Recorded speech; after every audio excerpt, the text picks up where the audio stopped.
Sa gitna ng malalim na gabi, sa isang maliit na bahay sa Cavite, ang tanging tunog na maririnig ay ang mabilis na pag-ikot ng makina ng pananahi. Si Aurora San Miguel ay hindi na alintana ang kirot sa kanyang likuran o ang panlalabo ng kanyang mga mata. Kailangan niyang matapos ang 10 dosenang basahan bago sumikat ang araw.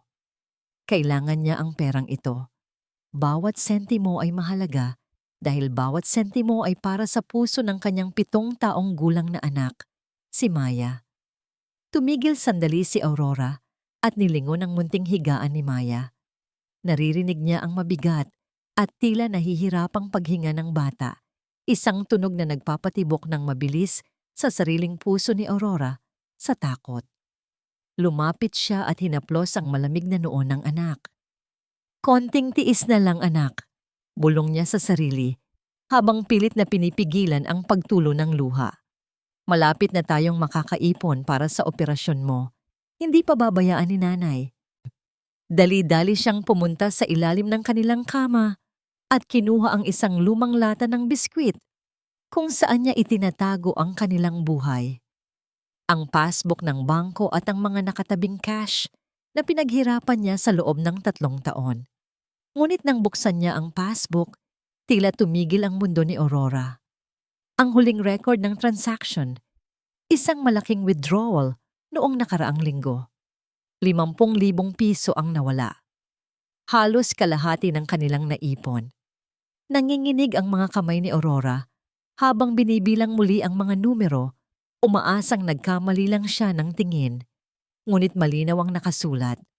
At ang tanging may access sa account na yon, bukod sa kanya ay ang kanyang asawa, si Mateo. Biglang bumukas ang pinto ng bahay. Pumasok si Mateo na amoy alak at may suot ng ngiting tila walang pakialam sa mundo. "Aurora, bakit gising ka pa? Nagtatrabaho ka na naman?" Tanong ni Mateo habang pasuray-suray na naglalakad. Itinaas ni Aurora ang passbook. Ang kanyang boses ay nanginginig sa galit at kalituhan. "Mateo, nasaan ang pera? Bakit kulang ang ipon natin para kay Maya? Kinuha mo ba ito?" Sandaling natigilan si Mateo, ngunit mabilis na napalitan ang kanyang gulat ng isang malamig at iritadong tingin. "Ano ba, Aurora? Gabi na. Huwag mo akong sermonan. Ginamit ko lang sa isang mahalagang investment.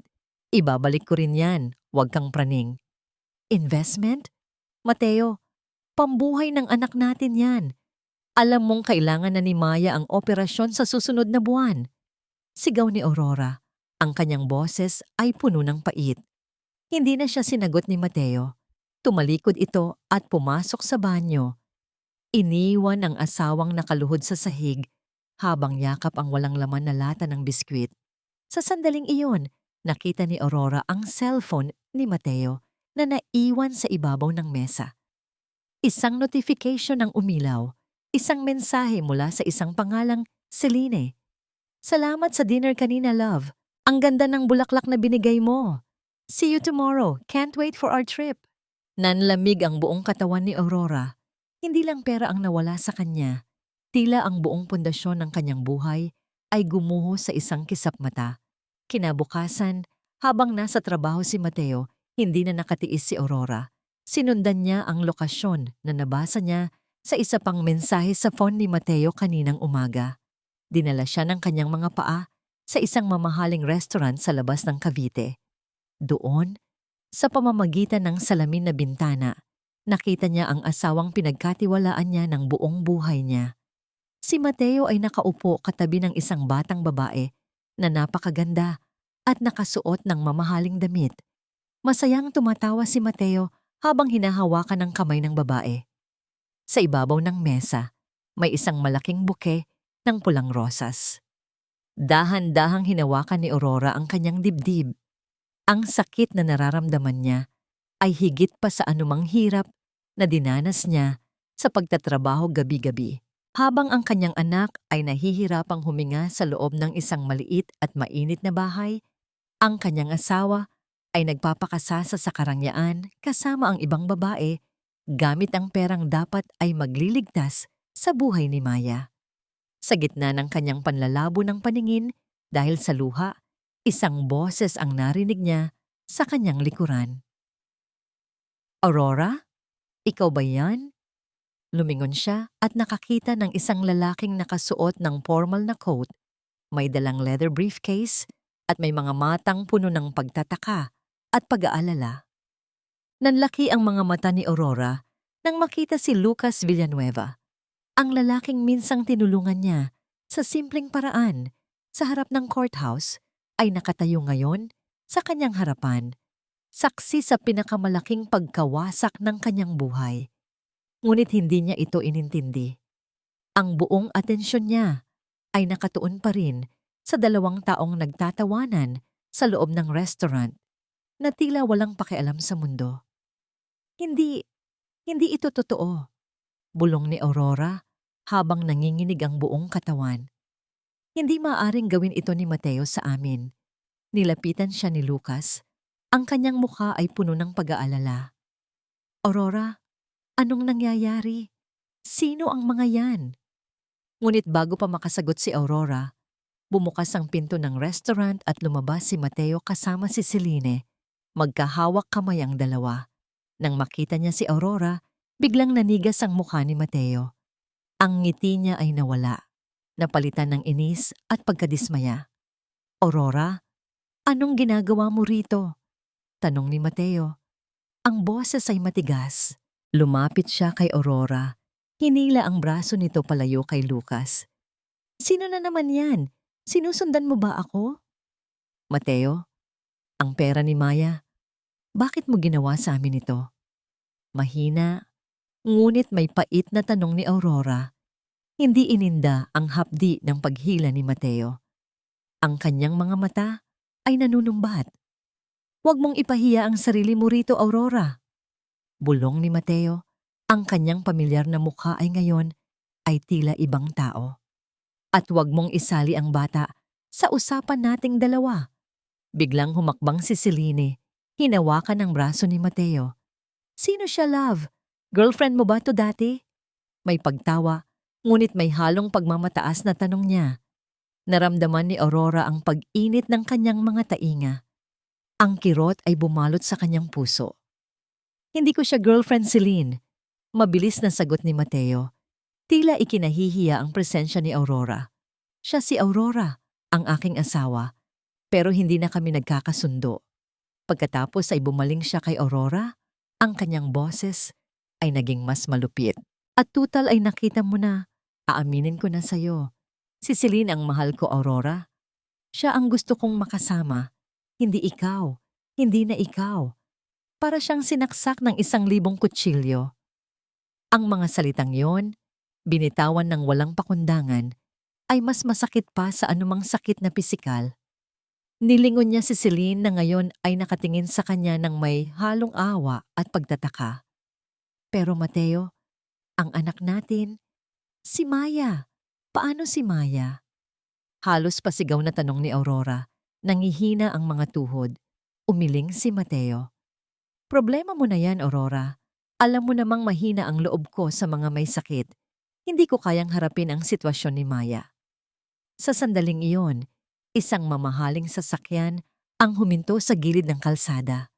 Bumaba mula rito si Doña Pilar, ang nanay ni Mateo, na may suot na mamahaling baro at pilit ng ngiti. Ang nangiti ay agad napawi nang makita si Aurora. Ano na naman ito, Aurora? Mariing tanong ni Doña Pilar. Tila ba si Aurora ang may kasalanan? Lumapit siya. Ang kanyang tingin ay puno ng puot at paghamak. Hindi ka pa ba tapos manggulo sa buhay ng anak ko? Hindi ka talaga nahiya? Sa harapan ng mga kaibigan namin. Mama, kalma lang po, sabi ni Mateo. Subukang pakalmahin ang ina. Anong kalma, Mateo? Tingnan mo ang ginagawa ng babaeng yan. Sinisira niya ang pangalan ng ating pamilya. Aurora, wala kang karapatang magdulot ng kahihiyan sa amin. Lumayas ka sa harapan namin. Utos ni Doña Pilar. Ang kanyang boses ay matinis at nakakapanindig balahibo. Simula ngayon, wala ka ng lugar sa bahay ng mga Calderon. Hindi ka na namin kinikilala. Dalhin mo ang anak mo at umalis ka sa buhay namin. Naramdaman ni Aurora ang isang matinding lumbay na bumalot sa kanya. Hindi lang ang asawa niya ang nagtaksil sa kanya, kundi pati na rin ang biyenan niya na itinuring niyang pangalawang ina. Ang bahay na tinawag niyang tahanan ay bigla na lang naging dayuhan. Pilit niyang hinila ang kanyang sarili mula kay Mateo. Naglakad siya palayo. Ang bawat hakbang ay mabigat. Nilingon niya si Lucas na ngayon ay may ekspresyong galit sa muka. Ngumiti siya ng mapait, isang ngiti na puno ng kapaitan at pagkabigo. Lucas, patawarin mo ako. Hindi ko gustong masangkot ka rito, bulong ni Aurora. Hindi, Aurora. Huwag kang humingi ng tawad. Ako ang tutulong sa'yo. Sagot ni Lucas, subukang hawakan ang kanyang braso. Ngunit umiling si Aurora. Kailangan niyang mag-isa sa ngayon. Kailangan niyang lumayo sa lahat ng sakit na nararamdaman niya. Nagtatakbo si Aurora palayo. Ang tanging naiisip ay ang kanyang anak. Habang tumatakbo, nagsimulang umambon. Hindi nagtagal. Bumuhos ang malakas na ulan. Sa gitna ng kadiliman ng gabi at ang malakas na pagbuhos ng ulan, naglakad si Aurora na parang isang ligaw na kaluluwa. Yakap-yakap ang maliit niyang anak na si Maya na nagising sa gulat at takot. Ang dating mainit na tahanan ay ngayon ay isang malayong alaala na lamang. Walang kaibigan, walang kamag-anak na makakapitan. Tanging ang lamig ng gabi at ang sakit ng puso ang kasama niya. Nang makahanap sila ng isang liblib na bench sa parke, umupo siya. Pinunasan niya ang ulan sa mukha ni Maya. Nanay, bakit tayo umalis? Malamig po. Tanong ni Maya. Ang kanyang maliit na boses ay nanginginig. Niyakap ni Aurora ang kanyang anak ng mahigpit. Kailangan lang nating umalis sandali, anak. Magiging maayos din tayo. Pangako. Ngunit sa kanyang puso, walang katiyakan. Paano sila magiging maayos? Saan sila pupunta? Sino ang tutulong sa kanila? Walang pera, walang bahay, at ang asawang minamahal niya ay tinalikuran siya. Naramdaman ni Aurora ang mga luha na bumuhos sa kanyang pisngi, na halos sa tubig ng ulan. Tila naglaho ang lahat ng pag-asa. Biglang may tumawag sa kanyang pangalan. Aurora, kumusta ka? Lumingon si Aurora. Sa gitna ng dilim at ulan, nakita niya ang isang pamilyar na anino. Hindi siya nagkakamali. Si Lucas. May dalang payong at isang maliit na bag. Huwag kang mag-alala, Aurora. Hindi kita pababayaan. May matutuluyan kayo sa ngayon. At tutulungan kitang ipaglaban ang karapatan mo. Ang malakas na ulan ay bumubuhos pa rin, ngunit parang may kakaibang init sa dibdib ni Lucas habang papalapit siya kay Aurora. Ang imahe ng babaeng nakaupo sa basang bench, yakap ang natutulog na anak, ay nagpabalik sa kanya sa isang alaala. Isang alaala na matagal na niyang ibinaon. Flashback, napakabata pa noon ni Lucas, isang scholar na halos walang maipangkain habang nag-aaral ng batas. Isang araw, sa harap ng korte, napagbintangan siyang nagnakaw ng pitaka. Walang maniwala sa kanya. Pakiramdam niya ay gumuho ang kanyang mundo. Ngunit biglang may isang dalagang nagtitinda ng fishball at kakanin ang lumapit. Sir, nakita ko po, hindi siya ang kumuha, sabi ng dalaga. Ang tunay pong nagnakaw ay tumakbo doon, sa kabilang kalsada. Nakita ko po ang mukha niya, may peklat sa kaliwang pisngi. Dahil sa munting impormasyong yon mula sa dalagang nagtitinda na may pusong busilak, nakahanap ng bagong lead ang pulis. Nahanap ang tunay na may sala. Nailigtas si Lucas mula sa kahihiyan at posibleng kaso. Nang tanungin niya ang pangalan ng dalaga, ngumiti lang ito at sinabing, Aurora po. Basta makatulong lang. Hindi na siya nagtagal, bumalik sa pagtitinda. End of flashback. Ngayon, narito si Aurora, basang-basa, pinabayaan, at halos walang-wala. Hindi makatarungan. Ang babaeng nagpakita ng kabutihan sa isang estranghero ay ganito ang sinapit. Aurora, Huwag kang mag-alala, sabi ni Lucas. Inabot ang payong at inilagay sa ibabaw nila. May alam akong matutuluyan kayo pansamantala. Libre lang. Tumingala si Aurora. Ang kanyang mga mata ay namamaga at puno ng luha. Lucas, bakit mo ako tinutulungan? Wala na akong maibabalik sa'yo. Utang na loob ang tawag doon, Aurora. Hindi ko kinalilimutan ang tulong mo sa akin noon. Ito ang panahon para suklian ko yon. Sagot ni Lucas, may sinseridad sa kanyang boses. Inalalayan niya si Aurora na tumayo. Bumalik tayo sa aking opisina. Doon muna kayo magpahinga. Nang makarating sila sa maliit at malinis na opisina ni Lucas, agad nitong ipinagtimpla ng mainit na kape si Aurora at binigyan ng kumot si Maya na mahimbing nang natutulog. Habang nagpapalit si Aurora ng basang damit na ibinigay ni Lucas, inihanda na ng abogado ang kanyang mga gamit. Pagbalik ni Aurora, naupo siya sa harap ng mesa ni Lucas. Hindi ko maintindihan bakit ginawa ito ni Mateo sa amin. Ang pera para sa operasyon ni Maya. Pinakinggan ni Lucas ang bawat salita ni Aurora. Ang kanyang puso ay puno ng pakikiramay at galit. Inilahad ni Aurora ang buong kwento, mula sa kanyang mga sakripisyo, sa pagkawala ng pera, hanggang sa paglantad ni Mateo at Doña Pilar sa kanila. Mateo Calderon, ang may-ari ng Calderon Realty Development? Tanong ni Lucas, tila nagtataka. May kakaiba sa kwentong ito. Tumango si Aurora.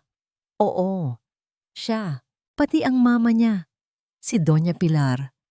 Tinaboy kami. Sabi niya, wala na raw akong karapatan sa bahay nila. Hindi ito simpleng kaso ng infidelity, Aurora, sabi ni Lucas habang sumusulat sa kanyang notepad.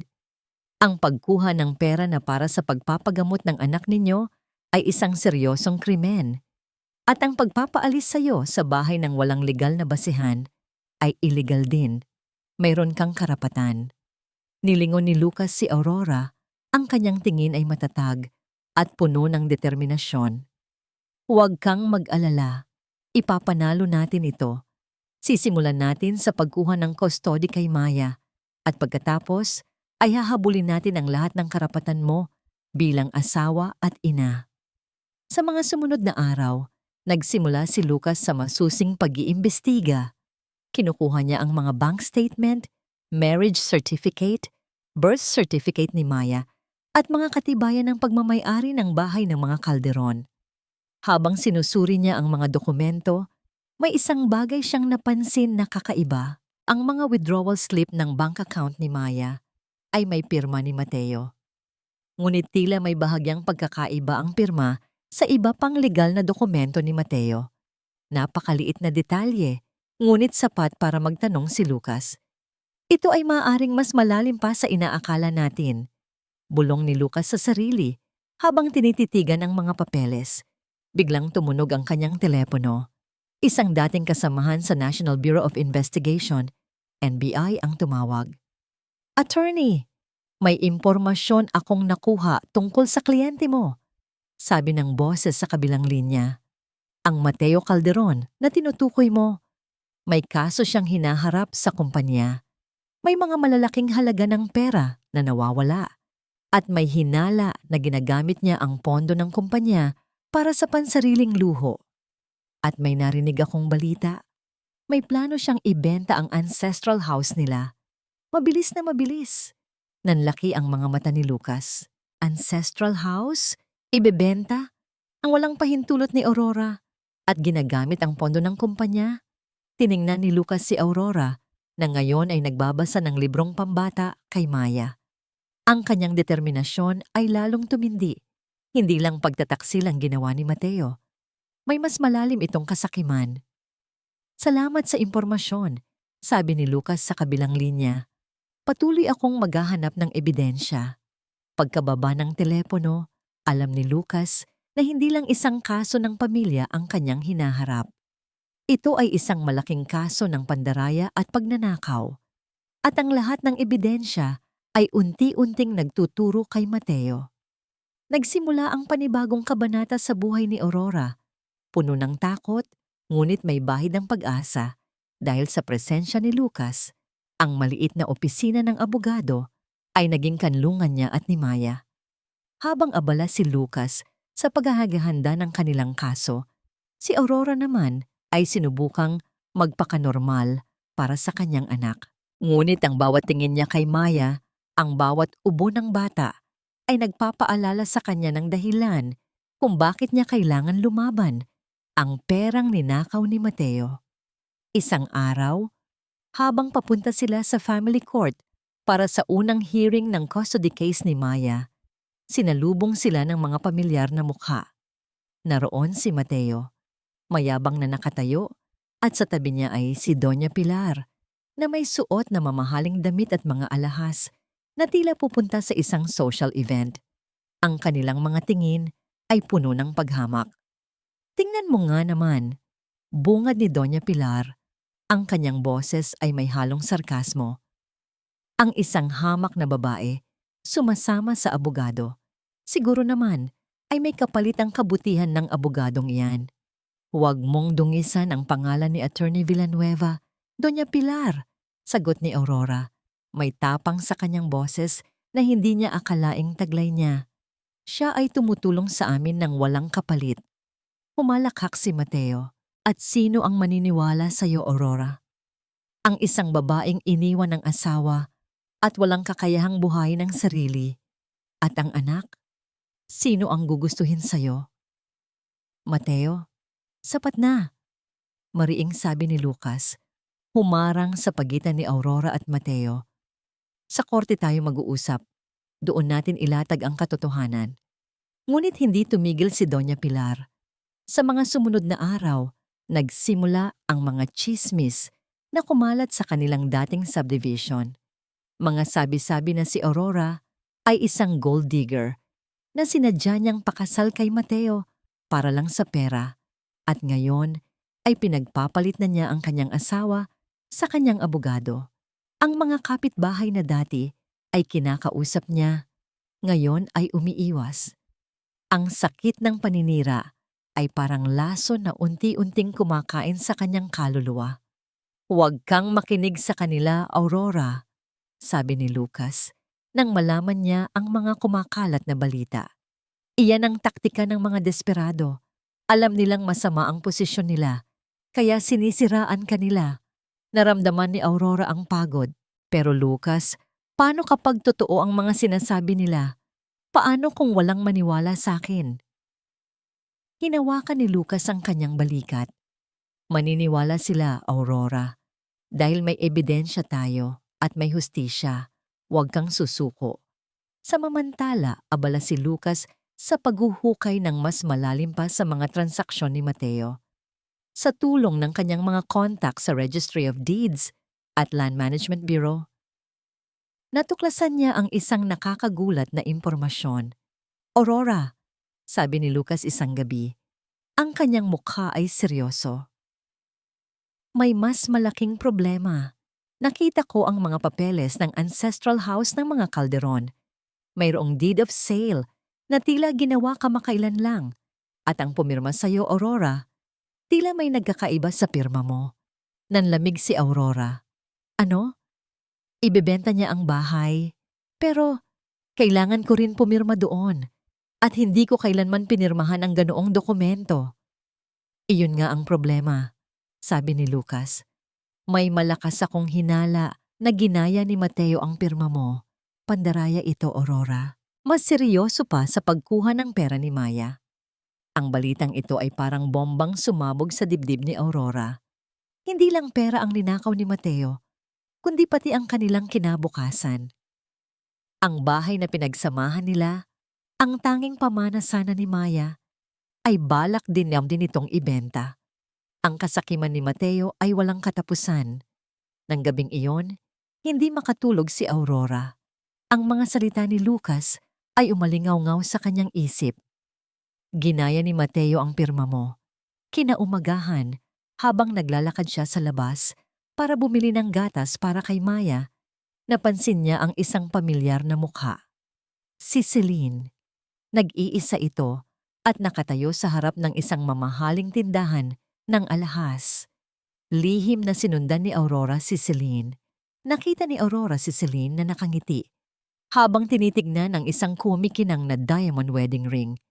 Narinig niya ang boses ni Celine na may kagalakan sa telepono. Oo, love. Excited na talaga ako. Hindi na ako makapaghintay sa ating araw.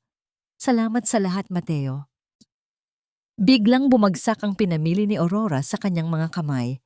Ang araw na sinasabi ni Celine. Wala nang ibang ibig sabihin niyon. Magpapakasal si Mateo kay Celine.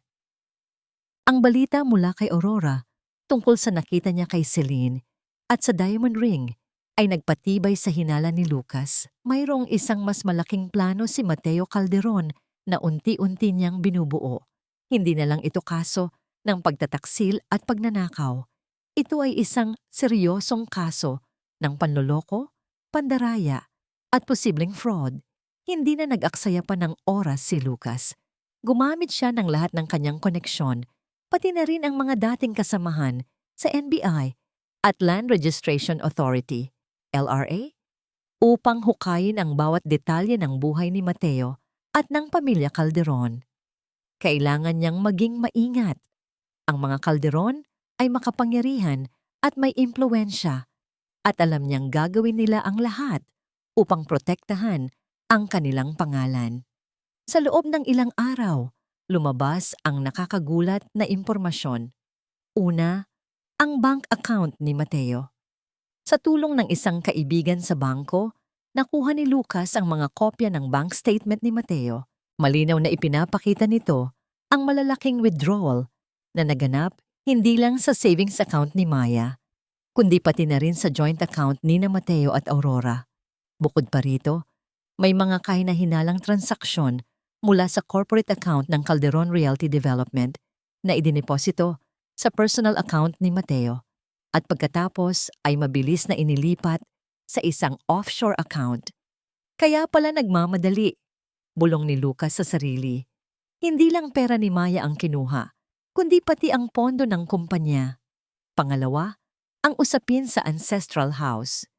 Kinumpirma ng kanyang mga contacts sa LRA na mayroon ngang deed of sale na nagpapakita na ang bahay ay ibinebenta sa isang shell corporation na nakarehistro sa ilalim ng pangalan ng isang kamag-anak ni Mateo sa abroad. Ang pirma ni Aurora sa dokumento ay halos perpekto. Ngunit sa masusing pagsusuri ng isang handwriting expert, napatunayan na ito ay peke. Isa itong malinaw na kaso ng forgery. Ito ay masama, Mateo, sabi ni Lucas, habang nakatingin sa mga dokumento. Hindi ka lang traidor, isa ka ring kriminal. Ang pinakahuling impormasyon ang nagpatindig ng balahibo ni Lucas. Isang source mula sa lokal na pamahalaan ang nagbigay sa kanya ng kopya ng isang marriage license application. Ang mga pangalan, Mateo Calderon at Celine Cruz, at ang petsa ng kasal. Sa susunod na linggo, ang lahat ay nagtugma. Ang malalaking withdrawal, ang panggagaya ng pirma para ibenta ang bahay, at ang biglaang pagpapakasal kay Celine. Ang plano ni Mateo ay malinaw. Kukunin ang lahat ng makukuha niya. Pakasalan si Celine at tatakas sa bansa bago pa man matuklasan ang kanyang mga kasalanan. Agad na tinawagan ni Lucas si Aurora. Aurora, kailangan nating mag-usap. Ngayon na. Mayroon akong napakalaking balita. Pagdating ni Aurora sa opisina, nakita niya ang seryosong mukha ni Lucas. Alam niyang may masamang balita. Aurora, ang lahat ng hinala natin ay totoo at mas malala pa sa inaakala natin. Simula ni Lucas, hindi lang pera ni Maya ang kinuha ni Mateo. Ginamit din niya ang pondo ng kumpanya at pinalsipika ang pirma mo para ibenta ang ancestral house ninyo. Ang lahat ng ito ay para makatakas siya kasama si Celine. Magpapakasal sila sa susunod na linggo at may plano silang lumabas ng bansa. Para siyang nabingi. Ang lahat ng sakit, galit at pagkabigla ay bumalik. Isang kasal at tatakas, hindi niya maiproseso ang lahat ng impormasyon. Ngunit sa likod ng lahat ng ito, May isang apoy na nagliyab sa kanyang dibdib, ang pagnanais para sa hustisya, para sa kanyang anak. Kailangan nating pigilan ang kasal na yan, Lucas, sabi ni Aurora. Ang kanyang boses ay nanginginig ngunit may determinasyon. Hindi niya maaaring gawin ito. Hindi siya maaaring makatakas sa lahat ng kanyang kasalanan. At hindi siya makakatakas, Aurora, sagot ni Lucas, may ngiti sa labi. Ibinigay niya kay Aurora ang isang pamilyar na papel, isang eleganteng imbitasyon sa kasal. Mateo Calderon at Celine Cruz. Petsa, oras at lugar ng kasal. Ito ang magiging venue ng pagbagsak ni Mateo, sabi ni Lucas. Ang kanyang mga mata ay nagniningning. Gagamitin natin ang sarili niyang kasal para ilabas ang lahat ng kanyang katarantaduhan. Ito ang magiging araw ng kanyang paghusga. Nanginginig ang mga kamay ni Aurora habang hawak ang imbitasyon sa kasal ni Mateo at Selene. Hindi niya inakala na sa kabila ng lahat ng sakit na dinanas niya, mayroon pa palang mas hihigit pa roon.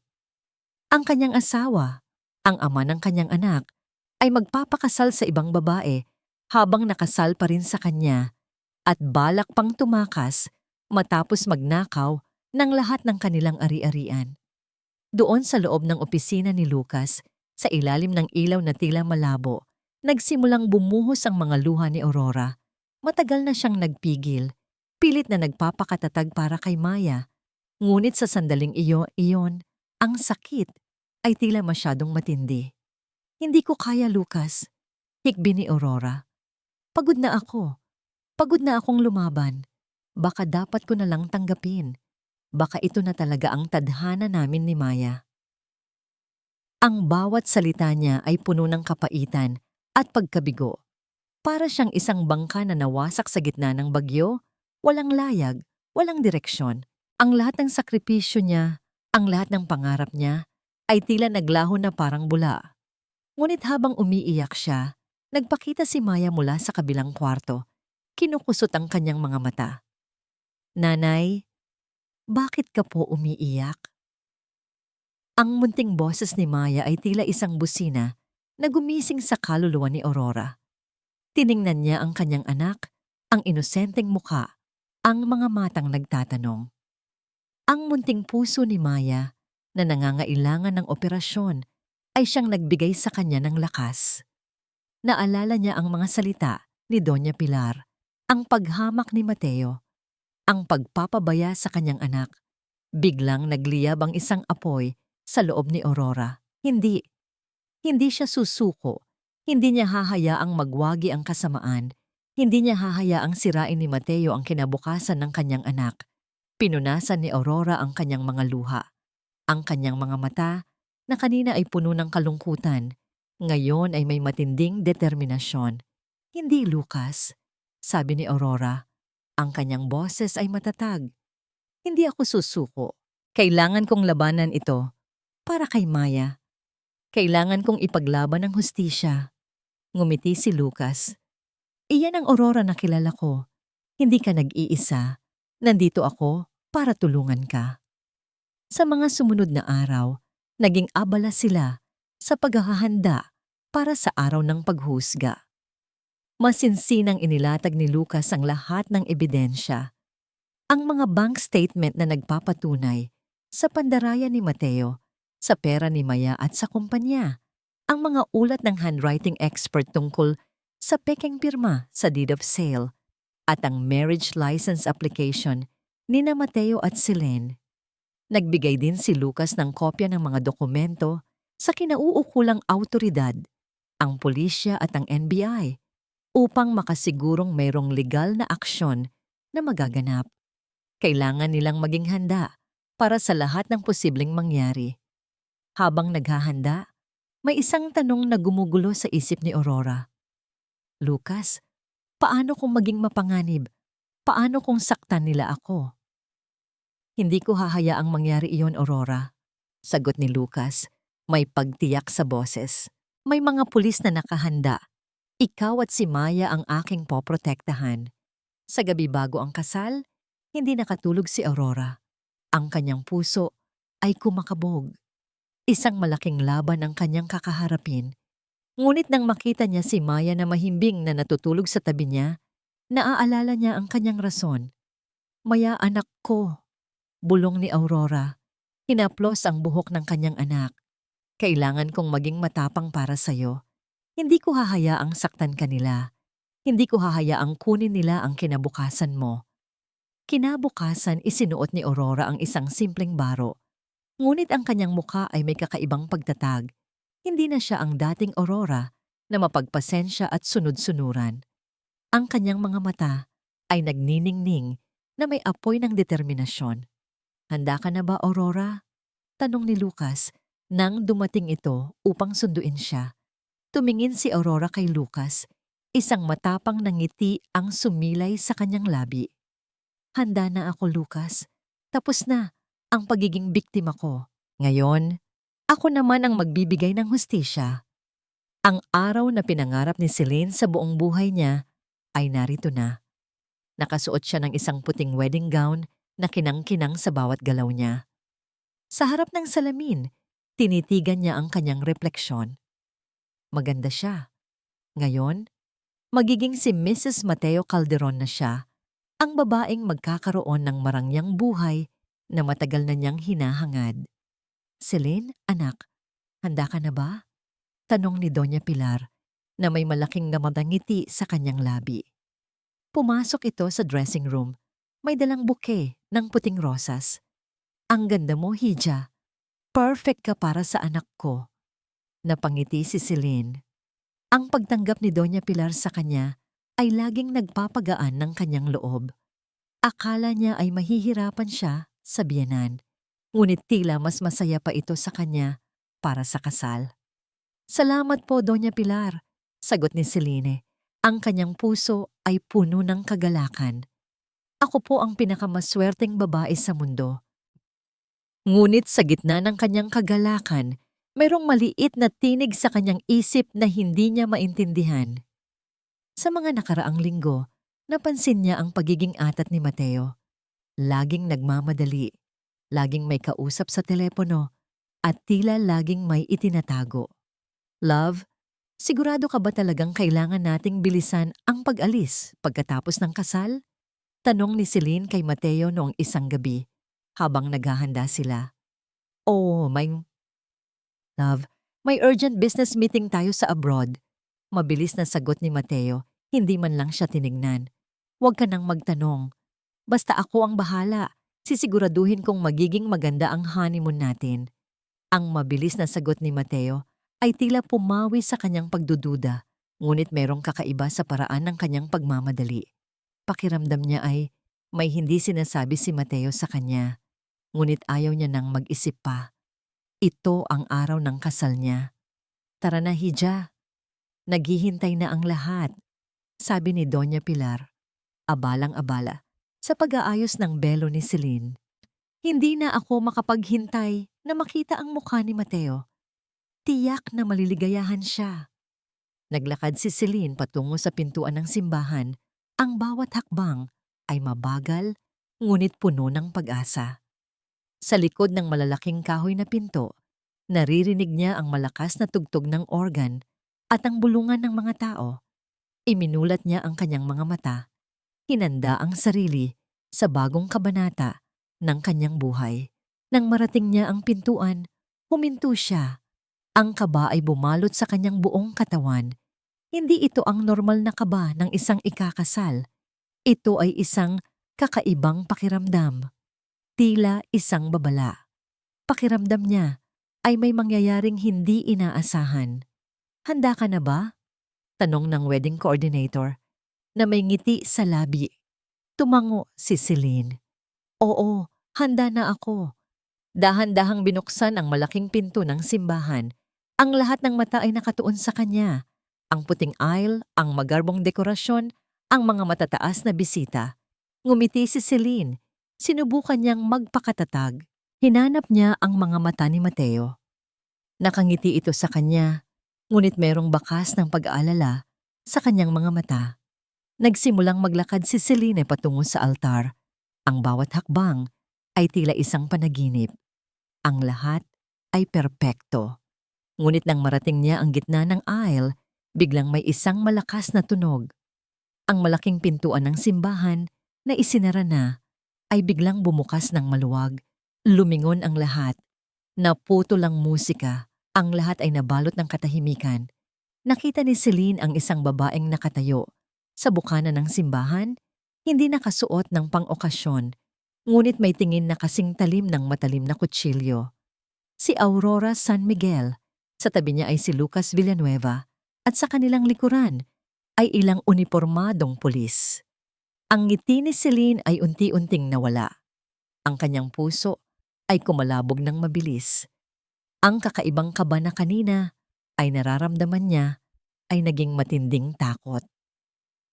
Ang pagpasok ni Aurora sa simbahan ay nagdulot ng isang matinding katahimikan. Ang lahat ng mata ay nakatuon sa kanya na dating pinahiya at ipinagtatabuyan. Sa kanyang tabi, matatag na nakatayo si Lucas Villanueva, habang sa kanilang likuran ay ang mga pulis nakahanda para sa kanilang misyon. Ang mukha ni Mateo, na kanina ay mayabang at nakangiti, ngayon ay namutla. Ang mga mata ni Doña Pilar ay nanlaki sa gulat at galit. Si Celine naman ay tila hindi makapaniwala. Ang kanyang kamay ay nasa kanyang bibig. Naglakad si Aurora nang dahan-dahan patungo sa altar. Ang bawat hakbang ay may bigat ng paghihiganti, ngunit may kasamang dignidad. Nakarating siya sa gitna ng aisle sa pagitan ni Mateo at Celine at humarap sa lahat ng naroroon. Ako si Aurora San Miguel Calderon, malakas ngunit malinaw na sabi ni Aurora. Ang kanyang boses ay umalingaw-ngaw sa buong simbahan. Ang legal na asawa ni Mateo Calderon at ina ng kanyang anak. Nagulantang ang mga bisita. Nagsimula silang magbulungan. Ang kanilang mga mata ay nagtatanong, Aurora, anong ginagawa mo rito? Lumabas ka. Sinasira mo ang kasal ko. Sigaw ni Mateo. Ang kanyang mukha ay namumula sa galit. Sinubukan niyang lapitan si Aurora, ngunit mabilis na hinarangan siya ni Lucas. Mateo Calderon, sa bisa ng batas, ikaw ay may kasong pandaraya, pagnanakaw, at pagpapalsipi ka ng dokumento, sabi ni Lucas. Ang kanyang boses ay puno ng awtoridad.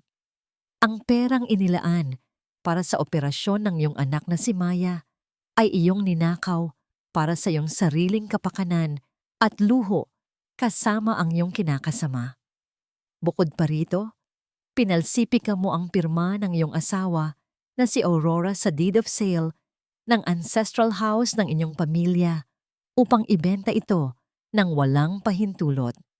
Ito ay isang paglabag sa batas. Ang bawat salita ni Lucas ay parang martilyo na bumabagsak sa lahat ng naroroon. Nagsimulang maglabas ng mga dokumento si Lucas, ang bank statement, ang ulat ng handwriting expert, at ang kopya ng deed of sale. Ipinakita niya ang mga ito sa lahat ng makakakita, lalo na sa mga pulis. Hindi totoo yan. Paninira lang yan. Sigaw ni Mateo, desperadong subukan na takpan ang katotohanan. Ngunit huli na. Lumapit ang mga pulis kay Mateo. Mateo Calderon, sa utos ng batas, ikaw ay inaaresto. May karapatan kang mananhimik. Ano mang sasabihin mo ay maaaring gamitin laban sa iyo sa korte. Sinubukan ni Mateo na lumaban, ngunit masyadong marami ang pulis. Hila-hila siya palabas ng simbahan. Ang kanyang mga mata ay puno ng galit at kahihihiyan. Nakatingin kay Aurora. Aurora, hindi mo ito magagawa sa akin. Pagsisisihan mo ito. Sigaw ni Mateo habang inilalabas siya.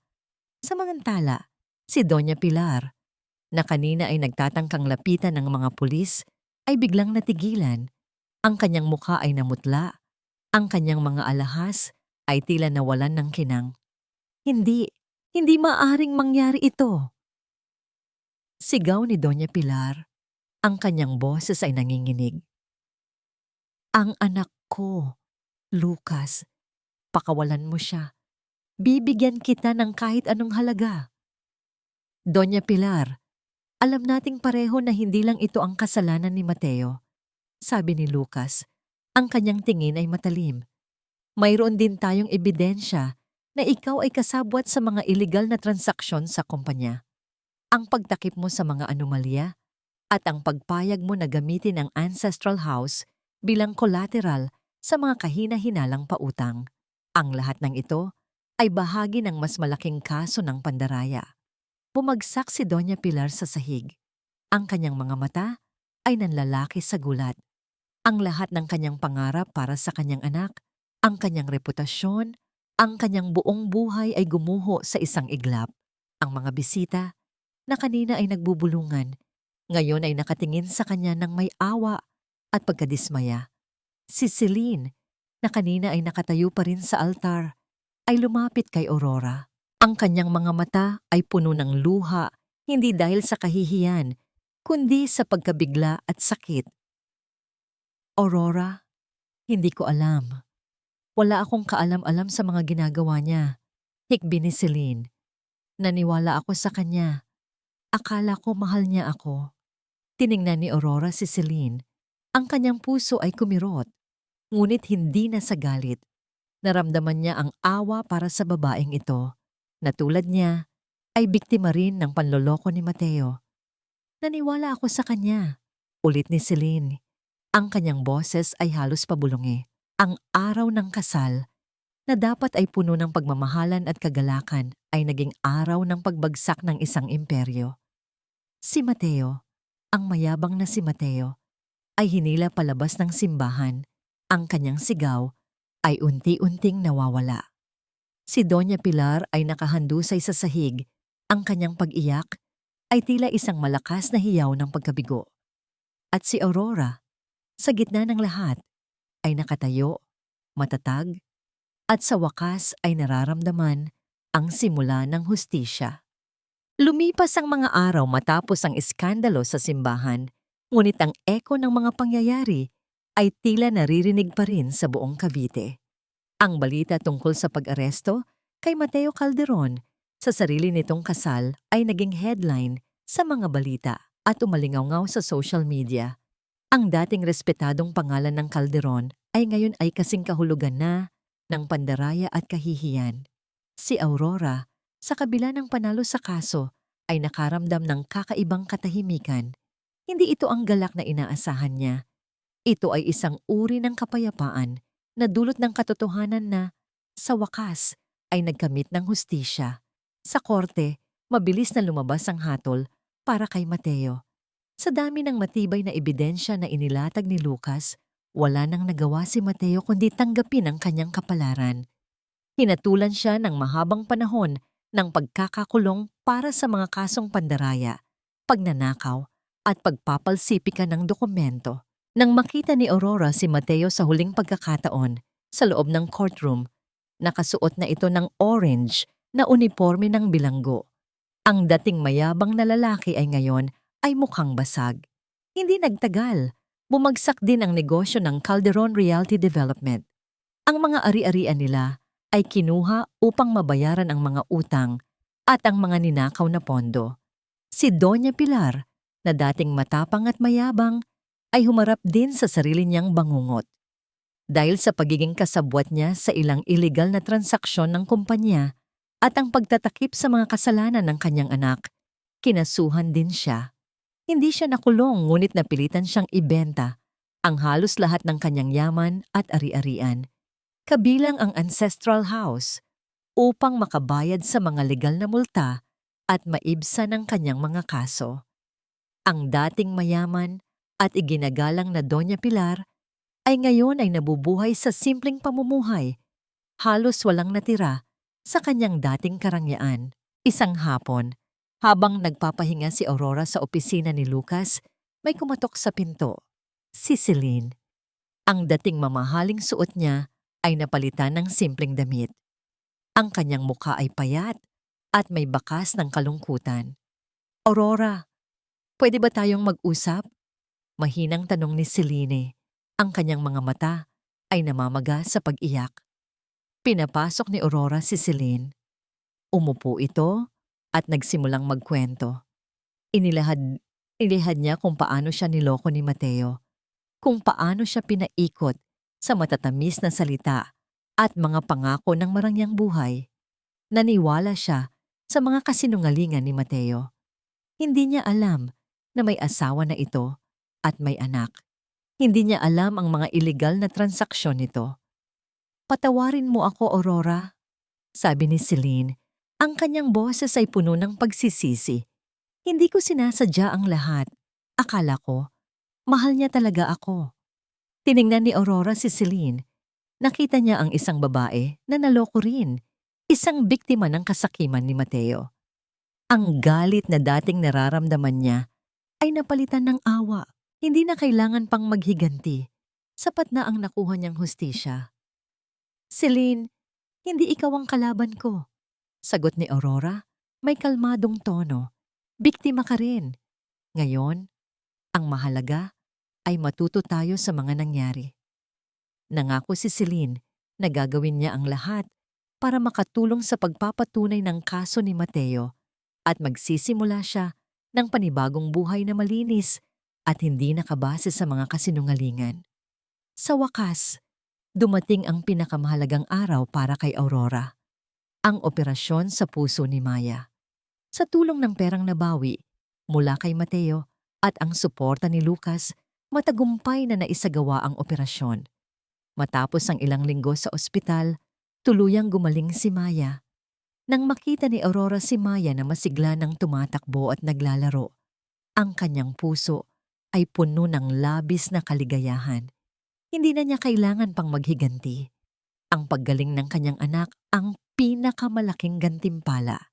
Isang gabi, habang mahimbing na natutulog si Maya, nilapitan ni Lucas si Aurora. "Aurora, sa wakas, natapos na ang lahat." Tumango si Aurora, may ngiti sa kanyang labi. "Oo, Lucas, salamat sa lahat. Hindi ko alam kung paano ko mababayaran ang lahat ng tulong mo." "Hindi mo kailangang bayaran, Aurora," sagot ni Lucas. May ngiti rin sa kanyang labi. "Masaya akong nakita kitang muling lumaban. Masaya akong nakita kang muling ngumiti." Naramdaman ni Aurora ang kakaibang init sa kanyang puso. Ito ay simula ng isang bagong kabanata. Isang kabanata na puno ng pag-asa at paghilom. Lumipas ang maraming taon mula nang magwakas ang bangungot sa buhay ni Aurora. Ang kirot ng nakaraan ay unti-unting naghilom, napalitan ng kapayapaan at bagong pag-asa. Hindi na siya ang dating Aurora na mahina at sunod-sunuran. Ngayon, siya ay isang matagumpay na negosyante, isang inspirasyon sa kanyang komunidad. Ang kanyang maliit na negosyo ng lutong bahay na pagkain na pinasimulan niya sa maliit na puhunan at malaking pangarap ay lumago. Ang Aurora's Kitchen ay naging kilala sa buong Cavite at maging sa kalapit na mga bayan dahil sa sarap ng kanyang mga pagkain at sa kwento ng inspirasyon sa likod nito. Tuwing umaga, bago pa sumikat ang araw, si Aurora ay nasa kusina na, abala sa paghahanda ng mga sangkap. Ngayon, mayroon na siyang ilang empleyado na tumutulong sa kanya. Karamihan ay mga babaeng may sariling kwento ng pagbangon mula sa mga pagsubok. Ang kanyang tindahan ay hindi lang lugar ng negosyo, kundi isang kanlungan din para sa mga kababaihan na kailangan ng bagong simula. Ang pinakamalaking kaligayahan ni Aurora ay ang makita ang kanyang anak na si Maya. Ang dating mahina at may sakit na bata ay ngayon ay isang malusog, matalino at masayahing teenager. Nag-aaral si Maya sa isang magandang paaralan at mahilig sumali sa mga extracurricular activities. Sa tuwing nakikita ni Aurora si Maya na tumatawa at naglalaro, nararamdaman niya ang kumpletong paghilom ng kanyang puso. "Nay, ang sarap po talaga ng adobo ninyo," sabi ni Maya isang hapon habang kumakain sa tindahan. "Dahil po sa inyo, marami po kayong natutulungan." Ngumiti si Aurora. Hinaplos ang ulo ng anak. "Para sa iyo lahat ito, anak. Ikaw ang inspirasyon ni nanay." Hindi lang sa negosyo matagumpay si Aurora. Sa paglipas ng panahon, naging aktibo rin siya sa mga community outreach programs. Nagbibigay siya ng workshops at seminars sa mga kababaihan tungkol sa financial literacy, empowerment, at self-love. Ang kanyang kwento ay laging nagsisilbing patunay na may pag-asa pagkatapos ng pagkabigo.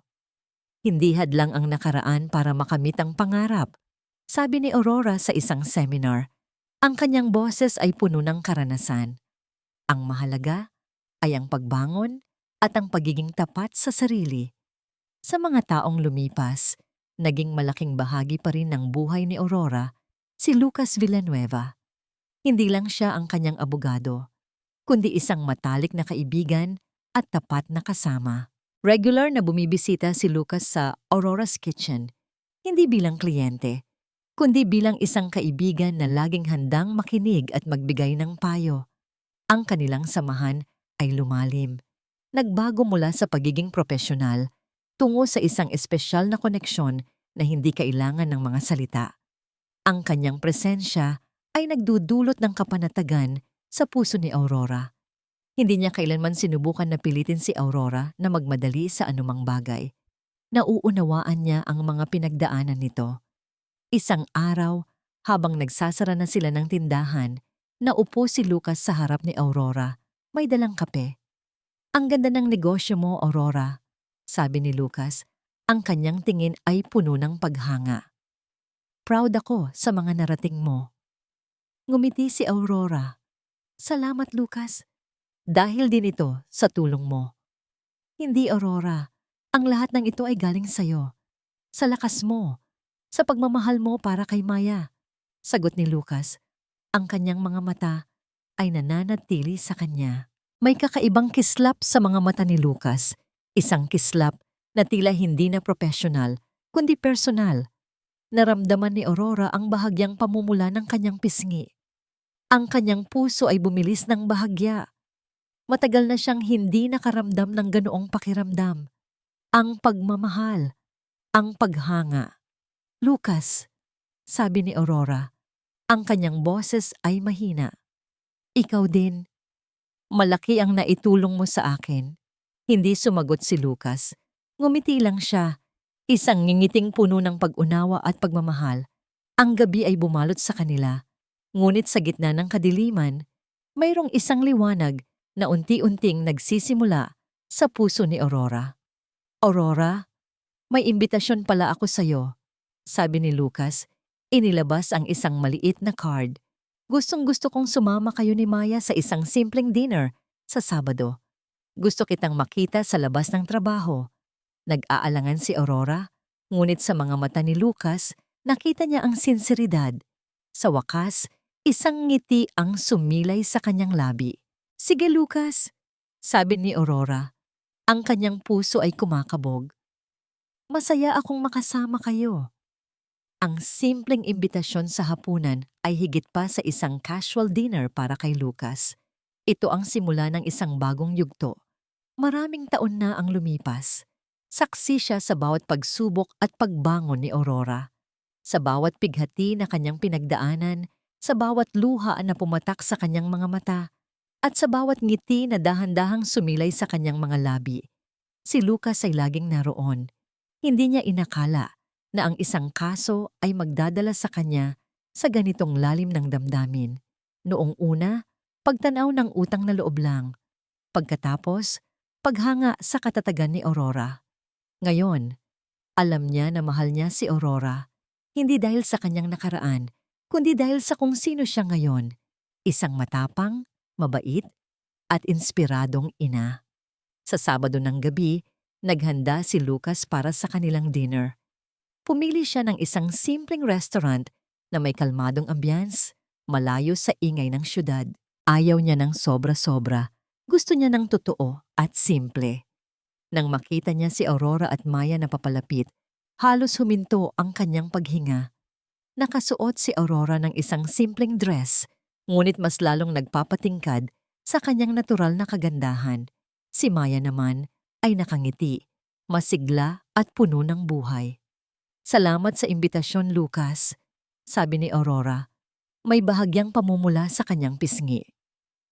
Salamat sa pagdating ninyo, sagot ni Lucas, na hindi mapigilan ang pagngiti.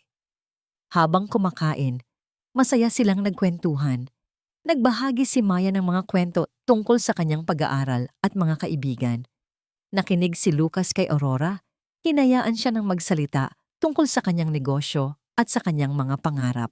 Naramdaman ni Lucas ang init sa kanyang puso. Ito ang pamilya na hindi niya kailanman inakalang magkakaroon siya. Pagkatapos ng hapunan, nagpa siya silang maglakad-lakad sa isang kalapit na parke. Ang lamig ng gabi at ang liwanag ng buwan ay nagdagdag sa payapa nilang sandali. Si Maya ay naunang naglakad, abala sa pagtingin sa mga ilaw. Sa sandaling iyon, nakita ni Lucas ang pagkakataon. Aurora! Simula ni Lucas, ang kanyang boses ay mahina. Alam kong marami kang pinagdaanan at alam kong hindi madaling magtiwala muli. Tumingin si Aurora sa kanya. Bakit mo ito sinasabi, Lucas?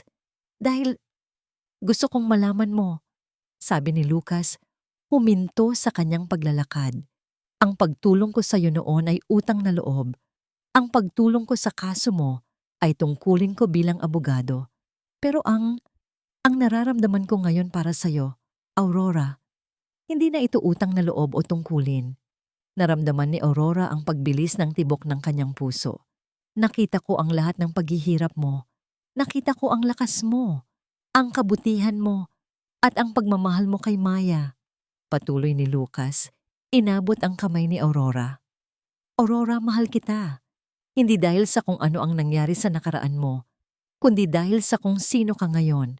Handang akong maging sandigan mo, maging kaibigan mo, at higit sa lahat, handa akong mahalin ka at mahalin si Maya ng totoo at buong puso. Nanginig ang kamay ni Aurora. Matagal na siyang hindi nakarinig ng ganoong klaseng pagpapahayag ng pagmamahal. Matagal na niyang ibinao ng ideya ng pag-ibig sa kanyang puso. Ngunit sa mga mata ni Lucas, nakita niya ang sinseridad, ang respeto, at ang tunay na pagmamahal. Ngumiti si Aurora. Isang ngiting puno ng pag-asa at kaligayahan. Ang luha ay dahan-dahang pumatak sa kanyang mga mata. Ngunit ito ay luha ng kagalakan. Lucas. Mahina niyang sambit. Ang kanyang boses ay tila may pigil na emosyon. Salamat. Salamat sa lahat. Dahan-dahang inilapit ni Aurora ang kanyang sarili kay Lucas at dahan-dahang isinandal ang kanyang ulo sa balikat nito. Ang katahimikan ay bumalot sa kanila, ngunit ito ay isang katahimikan na puno ng pag-ibig at pag-unawa. Sa sandaling iyon, alam ni Lucas na ang kanyang mga salita ay tinanggap. At alam ni Aurora na sa wakas, natagpuan niya ang tunay na pagmamahal. Isang pagmamahal na may dangal, respeto, at pangako ng isang magandang kinabukasan. Nagliliyab ang huling sinag ng araw sa langit ng Cavite, nagbibigay ng gintong kulay sa mga ulap. Si Aurora, kasama si Lucas, at ang kaniyang anak na si Maya, ay nakaupo sa veranda ng kanilang munting bahay. Oo, kanilang bahay. Dahil pagkatapos ng maraming taon, muli silang nagkaroon ng tahanan, isang lugar na puno ng pagmamahal, tawanan, at kapayapaan. Ang mga taon ay lumipas, ngunit ang pagmamahalan sa pagitan ni Aurora at Lucas ay lumalim at nagpakatatag. Hindi ito isang pagmamahal na nabuo sa madalian o sa gitna ng matinding drama, kundi isang pag-ibig na dahan-dahang lumago na binuo sa pundasyon ng respeto, tiwala at pag-unawa. Si Lucas ay hindi lamang isang kasintahan. Siya ay isang matalik na kaibigan, isang tapat na kasama, at isang ama para kay Maya. Nay, tignan mo po yung nilalaro namin sa school. Masiglang sabi ni Maya, na ngayon ay isang dalagita na ipinapakita ang isang medalya mula sa School Sports Fest. Nanalo po kami sa volleyball. Ngumiti si Aurora. Hinaplos ang buhok ng anak. Ang galing-galing talaga ng anak ko. Mana sa akin. Biro niya na ikinatawa ni Lucas. Siyempre naman, Aurora, sa ganda at lakas ng nanay niya, natural lang yan. Sabi ni Lucas, inakbayan si Aurora. Ang kanyang presensya ay laging nagdudulot ng kapanatagan sa puso ni Aurora. Ang Aurora's Kitchen ay patuloy na lumago. Mula sa isang maliit na tindahan, ito ay naging isang sikat na catering service na nagbibigay ng trabaho sa maraming kababaihan sa kanilang komunidad. Ang kwento ni Aurora ay naging inspirasyon sa bawat isa sa kanila. Alam niyo, Aurora, tuwing may bagong nag-a-apply, laging sinasabi nila na ang kwento mo ang nagbigay sa kanila ng lakas, sabi ni Aling Nena, isa sa kanyang pinakamatagal na empleyado. Marami ang nakakapulot ng pag-asa na kahit anong mangyari, mayroong pagbangon. Ito ang pinakamalaking tagumpay para kay Aurora. Hindi ang pera o ang kasikatan ng kanyang negosyo, kundi ang kakayahang maging ilaw sa buhay ng iba. Ang bawat workshop na ibinibigay niya sa mga kababaihan na nakakaranas din ng pagtataksil o pang-aabuso ay isang paraan niya upang ipahayag na hindi sila nag-iisa. Ang tunay na lakas ng isang babae ay hindi lamang sa pagiging mapagpakumbaba at mapagbigay. Sabi ni Aurora sa isang seminar, ang kanyang boses ay malumanay ngunit puno ng awtoridad.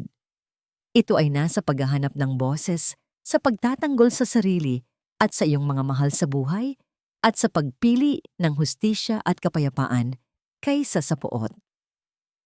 Si Lucas, sa kabilang banda, ay patuloy sa pagiging isang matapat at magaling na abogado. Ang kanyang focus ay lalong naging matindi sa pagtulong sa mga biktima ng pang-aabuso at pandaraya, lalo na sa mga kababaihan at kabataan. Ang kanyang mga kaso ay laging may bahid ng pagmamalasakit, na lalong nagpatibay sa kanyang reputasyon bilang isang abogado ng hustisya. Isang gabi, pagkatapos kumain, umupo si Aurora at Lucas sa kanilang paboritong bench sa hardin. Ang mga bituin ay nagkikislapan sa kalangitan. Hinawakan ni Lucas ang kamay ni Aurora at dahan-dahang hinalikan ang likod ng kanyang palad. "Masaya ka ba, Aurora?" tanong ni Lucas. Ang kanyang mga mata ay puno ng pagmamahal. Ngumiti si Aurora, isang ngiti na kasing liwanag ng mga bituin. "Higit pa sa masaya, Lucas. Pakiramdam ko, kumpleto ako." Hindi niya inakala na sa gitna ng kanyang pinakamasakit na pagsubok, matatagpuan niya ang tunay na kaligayahan, ang pagmamahal na may dangal, ang hustisya na nagpalaya sa kanya, at ang lakas na nakuha niya mula sa pagiging isang ina. Hindi ito ang pagtatapos ng kanyang kwento, kundi ang simula ng isang bagong kabanata. Isang kabanata na isusulat niya kasama ang mga taong mahal niya, sa ilalim ng pagmamahal ng Diyos at sa gabay ng kanyang sariling lakas. Inilagay ni Aurora ang kanyang ulo sa balikat ni Lucas at pareho silang tumingin sa kalangitan. Ang mga hamon ng buhay ay maaaring hindi matapos, ngunit alam niya na, sa piling ni Lucas at ni Maya, kakayanin niya ang lahat. Ang kanyang puso ay puno ng pasasalamat. Siya ay nagpatunay na ang pag-ibig ay hindi lamang tungkol sa romansa, kundi sa pagrespeto sa sarili, sa paglaban para sa katotohanan, at sa paghahanap ng kapayapaan sa puso. Pag-ibig na may dangal, hustisya, at lakas ng isang ina. Dahil ang tunay na pag-ibig ay natatagpuan lamang kapag ang isang babae ay natututong tumayo at ipagtanggol ang kanyang sariling halaga. At dito nagtatapos ang kwento ni na Aurora at Lucas, isang paglalakbay na puno ng pagsubok, pagbangon, at paghahanap ng tunay na pag-ibig. Sa inyong lahat na naging bahagi ng aming paglalakbay, mula sa unang kabanata ng pait hanggang sa huling pahina ng kapayapaan at pag-asa, taos-puso kaming nagpapasalamat. Ang bawat sandali ng inyong pakikinig ay naging inspirasyon upang bigyang buhay ang kwento ni Aurora, ang kanyang pighati, ang kanyang lakas, at ang kanyang tagumpay. Ang pagsusulat ng kwentong ito ay isang emosyonal na karanasan. Nais naming ibahagi ang isang naratibong magpapatunay na sa kabila ng pinakamadilim na pagtataksil at pinakamatinding sakit, mayroong pag-asa, mayroong hustisya, at mayroong pag-ibig na naghihintay, isang pag-ibig na binuo hindi sa mga pangako at kasinungalingan, kundi sa respeto, dangal, at sa kakayahang magpatawad, una sa lahat, sa sarili. Naway ang kwento ni Aurora ay magsilbing paalala na ang lakas ng isang ina ay walang katapusan at ang pagmamahal na may dignidad ay laging mananaig. Huwag nating kalimutang pahalagahan ang ating sarili at ipaglaban ang ating mga karapatan dahil doon nagmumula ang tunay na kapayapaan at kaligayahan. Muli, maraming salamat sa inyong pagmamahal at pagtangkilik. Kung naantig ang inyong puso ng kwento ni Aurora o kung mayroon kayong sariling karanasan na nais ibahagi, malugod namin kayong inaanyayahang mag-iwan ng inyong mga komento. Hanggat sa muli nating pagkikita sa panibagong kwento, manatili tayong matatag at puno ng pag-asa.